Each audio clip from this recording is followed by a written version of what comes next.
Crypto अब सिर्फ digital coin नहीं रहा, प्रॉपर्टी बन गया है। जी हाँ, इंडियन लॉ के अंदर। कैसे बताता हूँ, बहुत बिग गुड न्यूज है क्रिप्टो वालों के लिए, लेकिन पहली बार आए हो तो फॉलो कर लेना। मद्रास हाई कोर्ट ने एक बड़ा हिस्टोरिकल डिसीजन लिया है, जिसमें कोर्ट ने कहा है क्रिप्टो करेंसी को अब एक संपत्ति यानी एसेट माना जा सकता है। ये केस वजीरेक्स से जुड़ी एक पिटीशन के दौरान आया।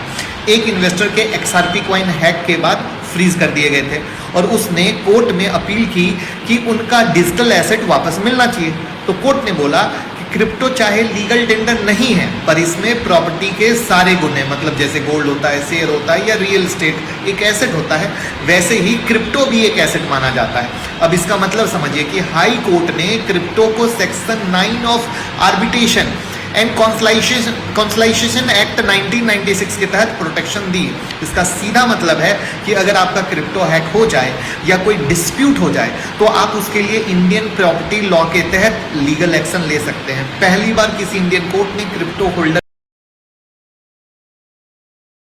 डिसीजन के बाद क्रिप्टो इन्वेस्टर के लिए एक सेफ्टी नेट बन गया है, क्योंकि अब कोर्ट क्रिप्टो को एक वैल्यूएबल प्रॉपर्टी मानता है। अब अगर एक्सचेंज से डिस्प्यूट हो या हैक का केस आएगा तो आप क्रिप्टो लीगली रिकवर कर सकते हैं। यानी क्रिप्टो को अब लॉ ने एक ऑनरशिप स्टेटस दिया है। तो दोस्तों, ये डिसीजन इंडियन क्रिप्टो इकोसिस्टम के लिए एक गेम चेंजर है, क्योंकि अब क्रिप्टो के लिए एक लीगल फाउंडेशन बन गया है। आपको क्या लगता है? और Coin-D6 में अकाउंट ओपन कर लें, कमेंट में लिखे क्रिप्टो, मैं आपको लिंक दे दूंगा Coin-D6 का। आप जब ओपन